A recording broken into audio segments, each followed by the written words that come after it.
Hi, this is Survey of the Nonprofit Sector, Lecture 10, Equality and Why People Give.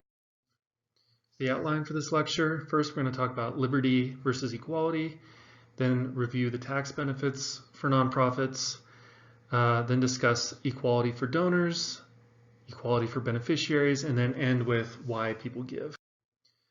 So the focus on equality is not accidental. For much of history and for many people, philanthropy is about helping the poor, helping to make things more just and equal.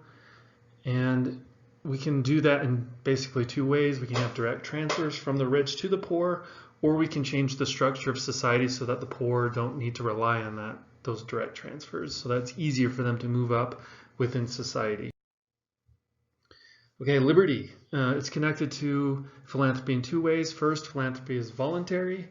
People can voluntarily decide to give away their time, money, or resources. And then second, the exercise of liberty includes the freedom to associate. And in our context, this often means people get together to solve problems. So it's not just an activity of free people, but when we give people that freedom, they often get together and work on things. Liberty and equality kind of cannot go hand in hand. When we promote one, we often lose a little bit of the other. So for example, as people are free to lead their lives, when people make decisions, often that leads to unequal positions with respect to income, wealth, education, opportunity, etc. On the other hand, as we promote equality, we start to take away liberty from people.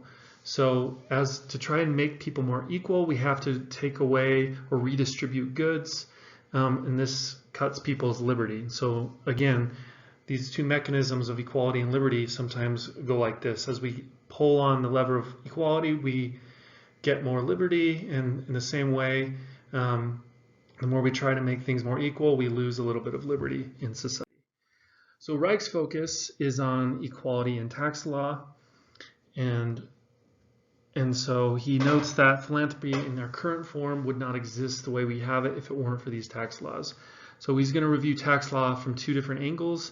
First is how the tax law affects donors and the equality across donors on giving. And then second, the egalitarian norm for beneficiaries. So do benefits flow to beneficiaries in an equal way? So before we get there, let's review the tax benefits for nonprofits. Reich had a really interesting note, which is that the tax laws are a result of a hodgepodge of rules that have kind of accumulated over time and not necessarily the result of a purposeful political theory. We have also the distinction between 501c generally and then the specific 501c3s. So 501c's are all the nonprofits. We go 501c1, 501c2, all the way to 501c 27 or 28, I think, just remembering off the top of my head. Public charities, the main focus, what we mostly think about with nonprofits are the 501c3s. And there's two kinds of those. There's the public charities, the typical nonprofit, and then we also have private foundations, which are also 501c3s. Private foundations are a little different, and they mostly get their income from small amount of donors, and then they use payouts from endowments to fund grant making. So they don't run programs themselves generally. Usually they just make grants to other 501c3s. So the two main tax benefits for nonprofit organizations. First, nonprofit organizations are tax exempt. This is not just for 501c3s. So they're not, all nonprofits are not subject to tax on income or revenue. This could be grants made to the organization, fees that they collect for performing some sort of function. In the example of higher education, this would be tuition payments. They're also exempt from investment income on their endowments. Private foundations do pay a small 2% excise tax. And then nonprofit organizations of all kinds are usually exempt from property tax at the state and local levels. And then the second tax benefit and this is different in that it only is a tax benefit specific to 501c3s, is that if you contribute cash or property to a 501c3, that's deductible for yourself, or if it's a corporation making the contribution, they get that tax deduction as well. This is not available to other types of 501c3s, like, for example, 501c4s. So let's focus on equality for donors and how the tax deduction affects that. So a few terms before we start. So a tax deduction is something that lowers your taxable income, whereas a tax credit is subtracted from the taxes you owe. And these have different effects on the distribution, on how it affects people at different levels of income.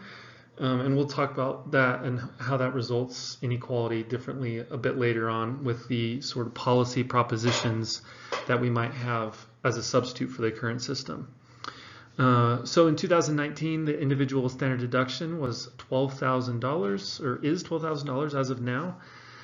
So basically, if your total deductions are less than $12,000, then you take the standard deduction, which is just $12,000. If your total deductions are more than that, then you itemize.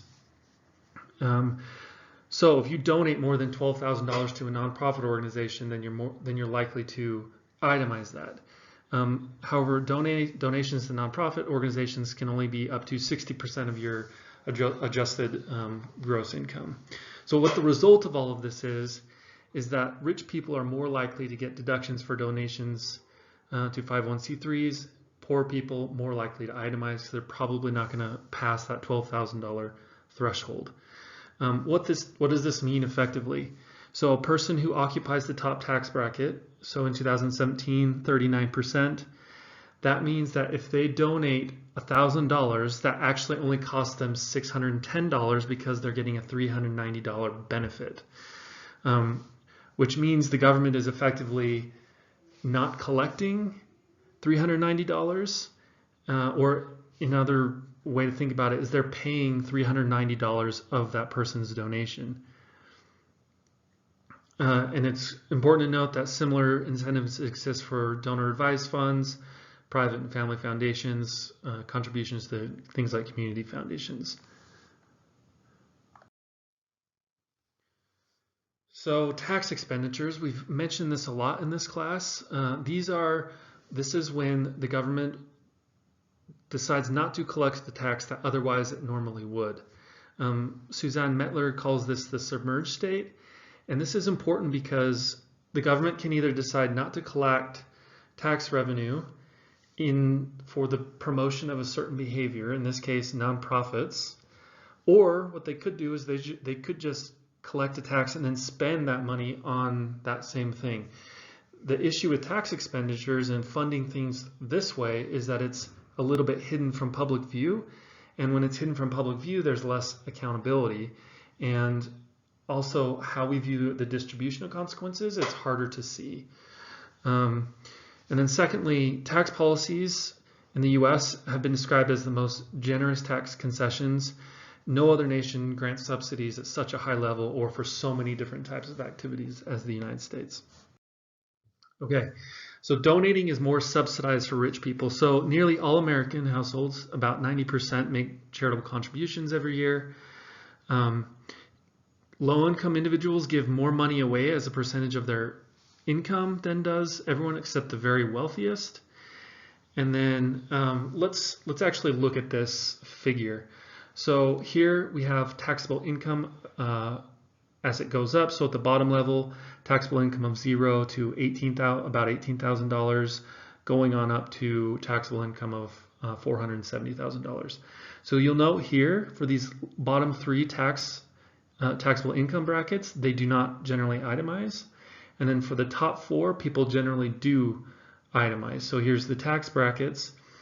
And then this is kind of interesting what Reich did. This is adapted from Clotfelter, who was an influential economist, did a lot of research on the effect of the taxable donation. The net cost of $1 of donation. So for people who do not itemize, $1 to donate costs you $1.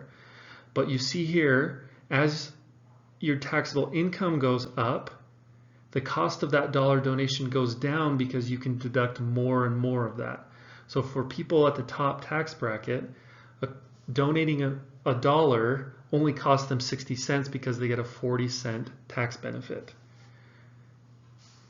So clearly we can start to see that this charitable donation subsidizes richer people more than it does poorer people.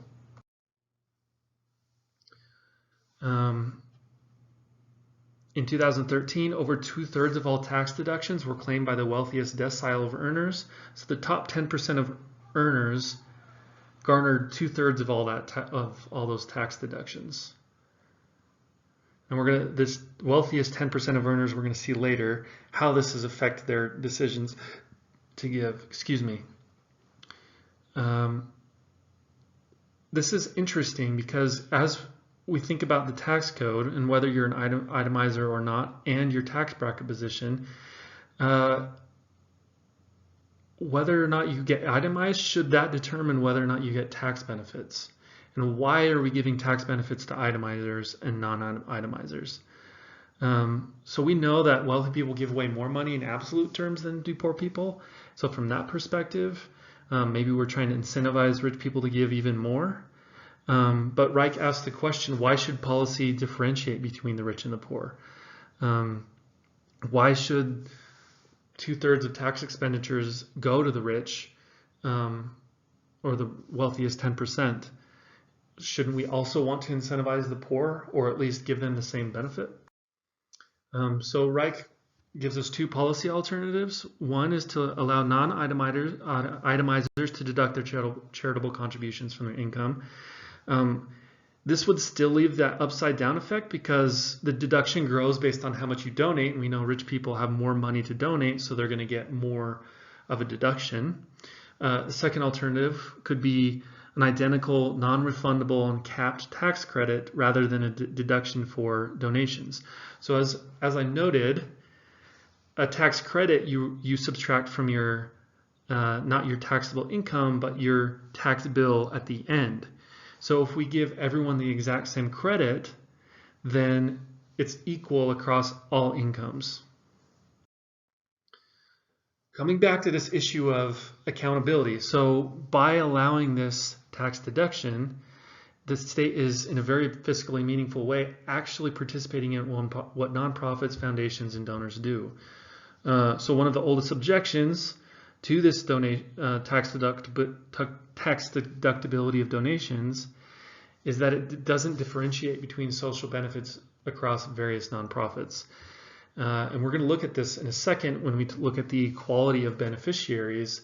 Different nonprofits benefit different groups in society at different levels. And so, but our current tax policy does not address this. We've talked a bit about this in the past, and we're going to talk more about this in the future. Part of this might be because of the benefits of having various groups in society competing against each other, trying to discover new ways to help solve problems in the world. Because we don't know exactly what's going to work, we should just allow as many things as possible with the hopes that one of them will be successful. However, because the state has plays an active role in subsidizing nonprofits and donors, when philanthropists and donors do harm, so does the state. Or in the same way, when charitable giving is wasted and doesn't provide any social benefit, it's not just that donor or foundation that's wasting their money, it's also the state that's wasting money. And so there's more to this than just people, and this might be an argument as to why liberty is not, why Reich wants to focus more on equality than just liberty, because the state is playing a role.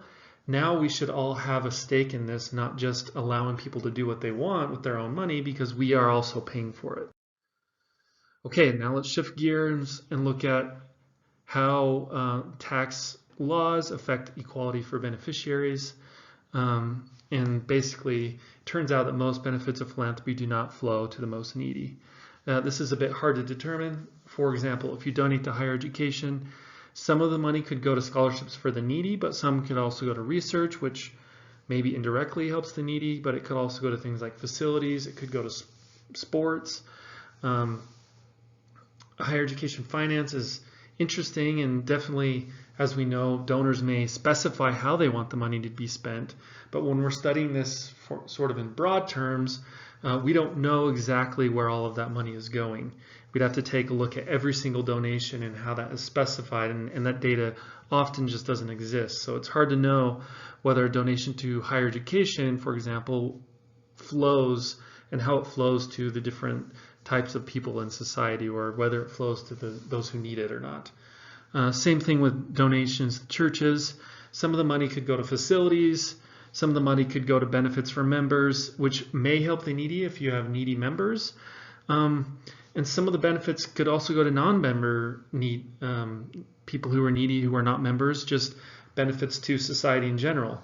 Wuthnow, who is a proponent of churches, and she writes admirably of faith-based social services, finds that the amount spent on local service activities is a relatively small portion of total giving, probably on the order of 5%. So there is some evidence to show that most of the donation to churches does not go to local service activities or benefiting non-members, maybe only about 5%. And then if we look at other categories where donations go, such as the arts, it's not obvious how that can support specifically the needy. Now, if there are needy people who participate in those arts activities, it might benefit them, but again, these donations are not specifically meant to benefit the needy, often with arts organizations. Okay, so how much do people give? Historically and pretty consistently, going back to the mid-1970s, people have been donating about 2% of their income. Total dollars contributed in 2016 was $281 billion from individuals, was 72% of that. Foundations was about 59% of that. So total dollars contributed $390 billion. Individuals contributed 72% of that, $281 billion. Next was foundations at $59 billion. So you see individuals make up a big chunk of total giving in the United States. Where do those dollars go by subsector? So let's look first here. Where do individuals give their money? Most of them give to religious organizations. Then next, they give to education, health, and science, and then human services. 13% of individual money from individuals goes to other. Other category includes giving to international aid and development, private and community foundations, recreation, and other charities. Then looking here, where do foundation dollars go? It's much more varied. The two biggest are health and education. Then we have human services, public affairs, societal benefit, arts and culture coming up fifth. So individuals give very differently from foundation money. Okay, so where do the benefits flow? If we look at total giving, estimates of giving focused on needs of the poor in 2005, 69% flowed to non-poor giving, and then the rest of that gave to the poor in different ways. So 7% was helping meet basic needs, 8% was religious benevolence to help the poor, allocations from combined purposes to help the poor, healthcare to help the poor, scholarships to help the poor, and then other international aid to help the poor. So this is really interesting. Most giving does not end up helping the poor. Okay, recipients by donor income. So as we look here, donors who have earned less than $100,000 a year, most of their donations go to religion, and then going on up, donors who have income of over $1 million, most of their money goes towards education, then health. So what does this mean for the distribution? For all donors, 31% of their donations ends up helping the poor, and for the richest, only 22%. Okay, so this is super interesting. The richest people in society are giving less to help the poor than society in general.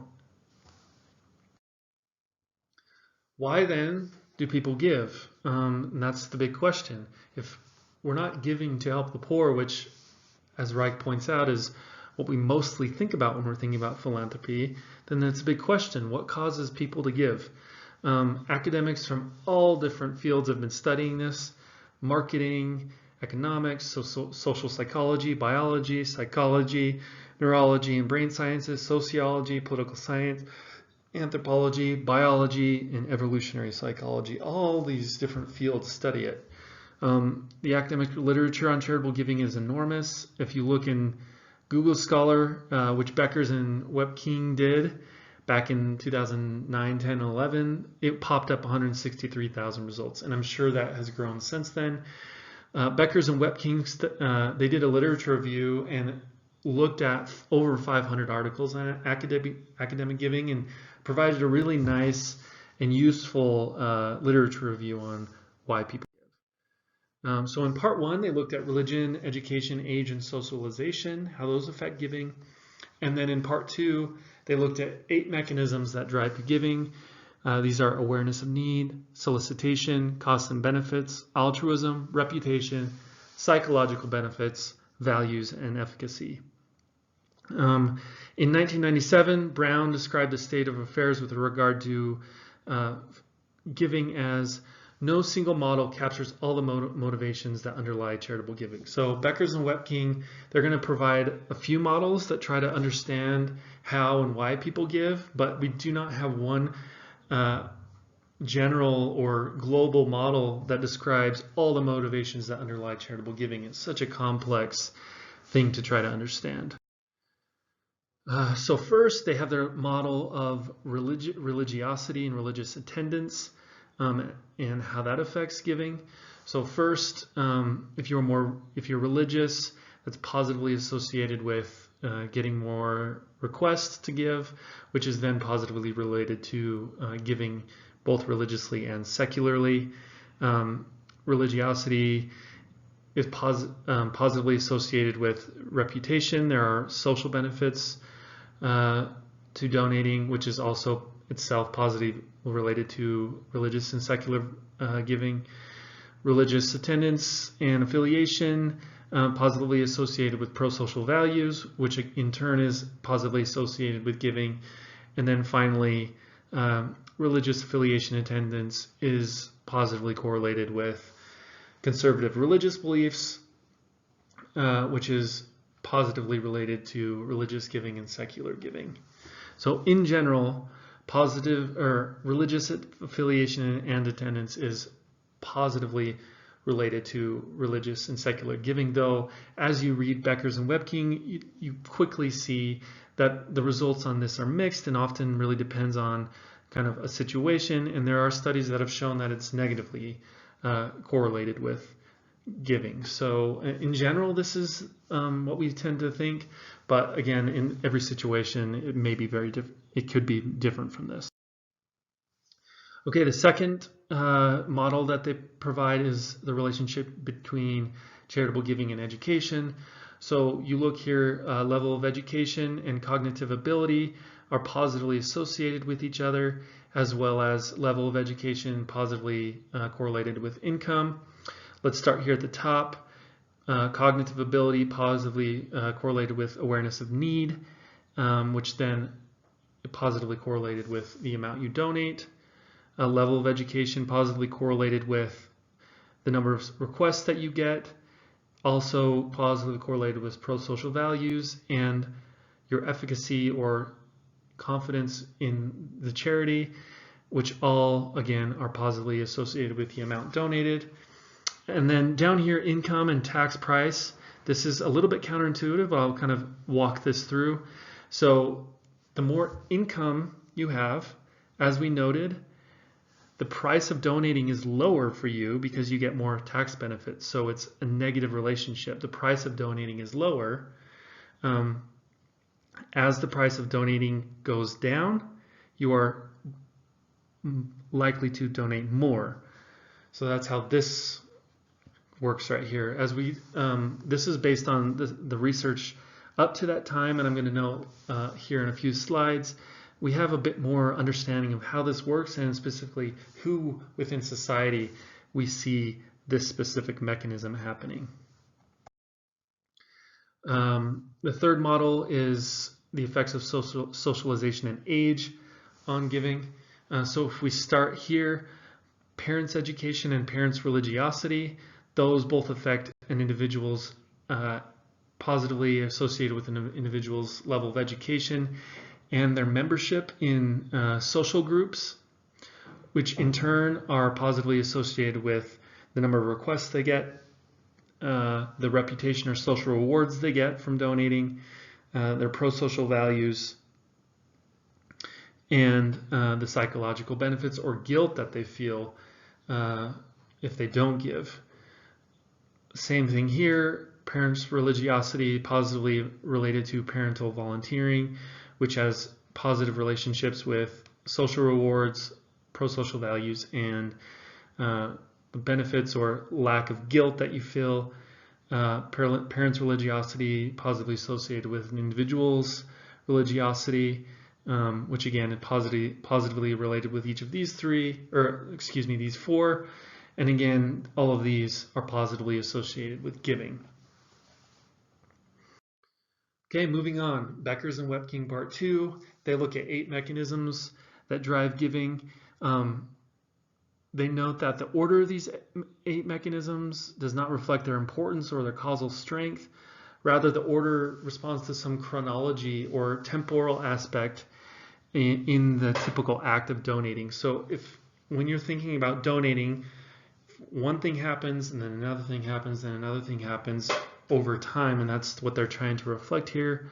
This is how it's been done in the past. Schroeder et al. 95, Schwartz 75, Schwartz and Howard 1984, when pro-social behavior and helping others conceptualized as a series of consecutive decisions. One thing to note about these previous models is they assume purposive actors who make deliberative choices. But we're starting to realize now that donors don't actively seek out opportunities for donation. Often they're just simply responding to requests and solicitations from beneficiaries and charitable organizations. People are a lot more passive in their donations. They're kind of only donating when it's brought to them. They're not actively seeking opportunities to donate. Beckers and Wepking come up with this kind of interesting typology or way of describing the 8 mechanisms that they're studying. They look at what is the mechanism? Is it tangible or intangible? Can you touch it? Where does the mechanism exist? Is it within, outside, or between people? The actors, who is instigating this mechanism, and then the targets, who is the targets of the actors. So I think this is helpful to look at a few examples first, and I kind of want to start here with number 5, reputation.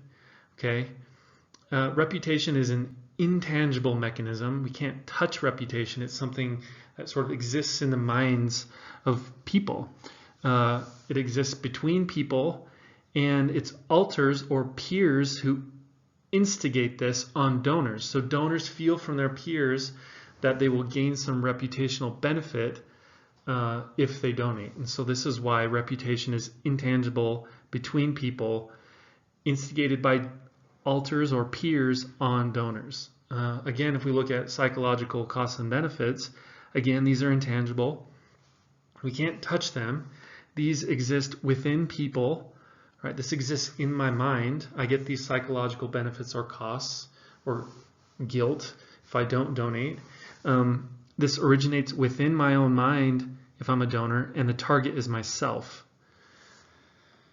Moving here down to values. Values, again, are intangible. These are things that exist within our own minds, within ourselves. They are instigated within ourselves if we're donors, and the target is either ourselves or the beneficiaries. We want to either realize those values for ourselves, for our own intangible benefit, or we want to realize those values for others. Okay, now let's move up here. I think altruism is an interesting example. So what is the mechanism? Often the focus of altruism is providing a tangible benefit for another person. So this exists outside of our heads. This exists between or outside of the relationship between me and another person. This is instigated by donors and organizations for the benefit of other people or beneficiaries. Tangible costs and benefits. You could think of this as the tax costs of donating, or the tax benefits of donating. This exists outside people, and this often is organizations acting upon donors to try to get them to donate. Let's think about solicitation, the benefits. Well, actually, let's start here. So we have beneficiaries and organizations acting upon donors, soliciting their donation. This is between those two groups. And the mechanism is both tangible and intangible. You can have physical solicitations, but this is also something that's intangible that we can't touch. And then finally, need. Beneficiaries and organizations act upon donors to demonstrate need. This acts within, outside, and between these two groups, and it's both intangible and tangible. Some issues with this way of organizing. Is this order accurate? So we start out with an awareness of need. That makes sense as the first thing that happens temporally or consequentially. You don't donate until you're aware that there's a need. Second, you may only then donate if you're asked or solicited. But then after that, this kind of breaks down, because to me, it feels like any number of these different mechanisms could then come into play. Reputation could be most important to someone, other values, the psychological costs and benefits like the guilt or the peace or warm glow of giving, that might be most important to some people. So I think after this sort of temporality of these kind of breaks down for me, and I think more research or more thought needs to go in whether or not there's an order, and if there is, what the order actually is, or what's most important to people. Another interesting thing here is that donors are often the target audience, right? This kind of makes sense in the sense that they're the ones giving their money, but you would think that, and this is the way we often think about it, is the altruistic perspective. We're thinking about who needs it. And in reality, most of the benefits go to the donors. If you think about reputation, psychological benefits, the warm glow, not being guilty, values, donors are realizing their values for themselves, not necessarily because it helps others. There's a lot of intangible mechanisms, right? All of this reputation, psychological, and values, these are all things that donors want to realize for themselves. A very few of these mechanisms are intended for the benefit of others, really only altruism and values at times. So I think this is, to me, this is revealing in that often much of giving is about the things that the giver receives and less about what the beneficiary receives. And then finally, while this little table is nice and it organizes all of these mechanisms together, I think some of this feels a bit forced. I don't know if describing the costs and benefits of these mechanisms as tangible and intangible really makes sense. I mean, you get it when you talk about some of these intangible benefits, but here this does feel a bit forced. And so maybe a better typology or system for organizing the mechanisms of giving, I think, would be helpful. Let's talk about a few of these. So the cost of giving and the tax deduction. So Reich is talking a lot about this. What do we know most recently about how this affects giving? So the most recent study, Backus and Grant, 2019, how sensitive is the average taxpayer to changes in the tax price of giving? They found that only for those with income in the top decile did we find evidence of an elastic and statistically significant price response.